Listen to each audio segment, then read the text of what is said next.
Hello everyone, welcome back. ഇന്ന് നമ്മൾ ഉണ്ടാക്കാൻ പോകുന്നതെന്ന് പറഞ്ഞാൽ നമുക്ക് ചക്ക കിട്ടിയ വിവരം ഞാൻ പറഞ്ഞിരുന്നല്ലോ. അത് പഴുത്ത് നല്ല വരിക്ക ചക്കപ്പഴം, ഇത് കണ്ടോ, നല്ല വരിക്ക ചക്കപ്പഴം റെഡി ആയിട്ടുണ്ട്. അത് നമ്മളിന്ന് ചക്കപ്പഴം വരട്ടുകയാണ്. ചക്കപ്പഴം വരട്ടുന്ന നിങ്ങൾ കഴിച്ചിട്ട് കാണുമല്ലോ. എങ്ങനെയാ വരട്ടുന്നത് എന്നുള്ള കാര്യം ഒന്ന് ജസ്റ്റ് വിശദീകരിക്കാം.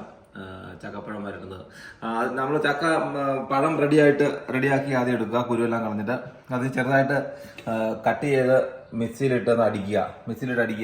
എന്നിട്ട് നമുക്ക് ശർക്കര ചേർക്കണം. ശർക്കര, നല്ല നാടൻ ശർക്കര ചേർത്ത് നമുക്ക് തീയിലിട്ട് വറ്റിച്ച് വരട്ടിയെടുക്കണം. അത് ശരിക്കും ഒരു കുറച്ച് സമയം എടുക്കും, നല്ല സമയം എടുക്കും.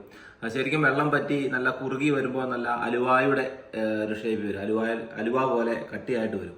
അപ്പോഴാണ് അതിന് ടേസ്റ്റ് കൂടുതൽ കിട്ടുന്നത്. എന്നിട്ട് ഇതുകൊണ്ട് നമുക്ക് പൂച്ചയപ്പം, അട എന്നീ സാധനങ്ങളൊക്കെ നമുക്ക് ഉണ്ടാക്കാവുന്നതാണ്. Okay, I am welcome back. അപ്പോൾ നമ്മൾ മിക്സിയിൽ ശരിക്കും അടിച്ചെടുത്തിട്ടുണ്ട്. ഇനി നമുക്ക് ഇത് അടുപ്പത്ത് വെച്ച് ശരിക്കും വറ്റിച്ചെടുക്കണം, ശർക്കരപ്പാനിയും ചേർത്ത്. അപ്പോൾ I come back soon. Hello. അപ്പോൾ നമ്മൾ ശർക്കര എല്ലാം ഒന്ന് ജസ്റ്റ് ഉരുക്കാൻ വേണ്ടി പൊടിച്ചു വെച്ചിട്ടുണ്ട്. ജസ്റ്റ് ശർക്കര ഒന്ന് ഉരുക്കിയിട്ട് ചേർക്കുന്നതായിരിക്കും നല്ലത്. അപ്പം നമുക്ക് ശകലം എളുപ്പമായിരിക്കും വരട്ടിയെടുക്കാനേ. Okay then.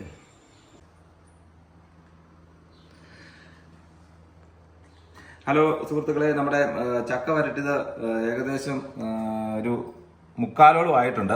റെഡി ആയിട്ടില്ല, അതാണ് നിങ്ങൾ ഇതിനകത്ത് മനസ്സിലാക്കേണ്ടത്.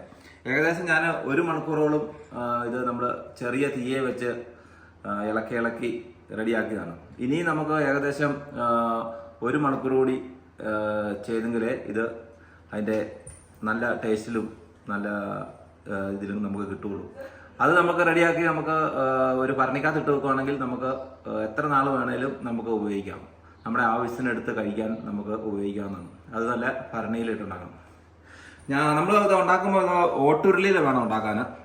എനിക്കിവിടെ ഓട്ടുരുളി കിട്ടിയില്ല, അതുകൊണ്ട് ഞാൻ ജസ്റ്റ് ഒരു പാനിൽ ഉണ്ടാക്കിയതാണ്. നമ്മൾ നാട്ടിൽ ഉണ്ടാക്കുമ്പോൾ ഓട്ടുരുളിയിലാണ് ഇത് ഉണ്ടാക്കുന്നത്. ഓട്ടുരുളിയിൽ നമ്മൾ എപ്പോഴും ഇളക്കിക്കൊണ്ടിരിക്കണം, അതാണ് അതിൻ്റെ ഒരു പ്രത്യേകത. ഇത് നമ്മുടെ നല്ല നീളമുള്ള തവിയിട്ട് വേണം ഇളക്കാൻ, ഇല്ലെങ്കിൽ നമ്മുടെ കയ്യിൽ വന്ന് പൊട്ടിത്തെറിച്ച് വീഴും, നമ്മുടെ കൈ പൊള്ളാൻ സാധ്യതയുണ്ട്. അപ്പോൾ അത് നിങ്ങൾ ശ്രദ്ധിക്കുക, നീളമുള്ള ഒരു തവിയെടുത്ത് വേണം ഇത് ചെയ്യാൻ. പക്ഷേ ഇത് ഞാൻ ഉണ്ടാക്കാൻ പഠിച്ചത് എന്ന് പറഞ്ഞാൽ ഇത് നമ്മുടെ ഹോട്ടൽ മാനേജ്മെൻറ്റിലൊന്നും പഠിച്ചതല്ല. അത് പറയുമ്പോൾ എനിക്ക് എൻ്റെ ചിറ്റയെ ഓർമ്മ വരുന്നു. സുമതി ചിറ്റ, കോളപ്പുറയിലുള്ള സുമതി ചിറ്റയാണ് ഇതുണ്ടാക്കുന്നത് ഞാൻ കണ്ടിട്ടുള്ളത് ചെറുപ്പത്തിലെ. സ്കൂൾ അവധി സമയത്ത് ഞാൻ എൻ്റെ ചിറ്റയുടെ അടുത്ത് പോയി നിൽക്കുമായിരുന്നു, കോളപ്പുറയിലുള്ള എൻ്റെ ചിറ്റയുടെ അടുത്ത്. കാരണം അവിടെ പോയി നിൽക്കാനായിരുന്നു എനിക്ക് കൂടുതൽ ഇഷ്ടം. കാരണം അവിടെ എന്നും തന്നെ ഈ പറഞ്ഞ പോലെ ചക്ക വരട്ടിയത് ഉണ്ടാക്കി വെച്ചിരിക്കും, നല്ല സൂപ്പർ ടേസ്റ്റിൽ. അത് കഴിക്കാൻ വേണ്ടി സ്കൂൾ അവധി സമയത്ത് ഏത് ചിറ്റയുടെ അടുത്ത് പോയില്ലെങ്കിലും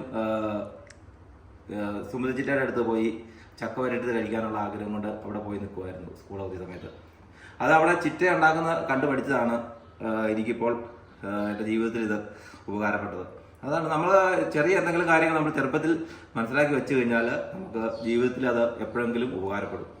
എനിക്കിപ്പോൾ ഈ ചക്ക ഉണ്ടാക്കാൻ ഉപകാരപ്പെട്ടത് ഇന്നാണ്. ഇവിടെ വന്നു കഴിഞ്ഞപ്പോഴാണ് ചക്ക ഉണ്ടാക്കാൻ അങ്ങനെ ഒരു അവസരം കിട്ടിയതും ചക്ക വരട്ടിയതും എൻ്റെ ചിറ്റ എനിക്ക് ഓർക്കാൻ പറ്റിയതും. അപ്പം അങ്ങനെയാണ് അതിൻ്റെ കാര്യങ്ങൾ. അത് നമുക്ക് ചക്ക വരട്ടുക അല്ലെങ്കിൽ ചക്ക അലുവ എന്നൊക്കെ ഇതിന് പറയാം. എന്ത് വേണമെങ്കിലും നമുക്ക് പേരിട്ട് വിളിക്കാവുന്ന കാര്യമുള്ളൂ. പക്ഷേ അതിൻ്റെ ടേസ്റ്റ് അപാരമാണ് കേട്ടോ. നമുക്ക് എടുത്ത് ഒരു സ്വല്പം എടുത്ത് നോക്കാം ടേസ്റ്റ്. നല്ല ടേസ്റ്റ് ഉണ്ട്. പക്ഷേ ഇത് കുറച്ചും കൂടെ നമുക്ക്, ഞാൻ പറഞ്ഞല്ലോ, വരട്ടിയെടുക്കുമ്പോൾ ഇതിൻ്റെ ടേസ്റ്റ് വീണ്ടും കൂടും. അതാണ് ഇതിനകത്ത് കാര്യം. ഇനി 1 മണിക്കൂറും കൂടെ ഇരുന്ന് നമ്മൾ ചെറിയ തീയിലിട്ട് ഇളക്കിയെങ്കിലേ ഇത് വരണ്ട് നമ്മൾ തവിയെന്ന് എടുക്കാൻ ബുദ്ധിമുട്ടുള്ള രീതിക്കാകും. ആ രീതിക്ക് കുറുകി വന്നാലേ അതിന് നല്ല ഒരു ടേസ്റ്റും കാര്യങ്ങളും കിട്ടുള്ളൂ.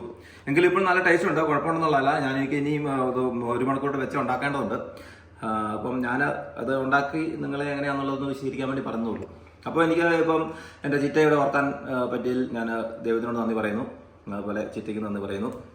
അപ്പോൾ വീണ്ടും ഒരു ഡിഷുമായിട്ട് അടുത്ത പ്രാവശ്യം നിങ്ങൾ എടുത്ത് വരുന്നതായിരിക്കും.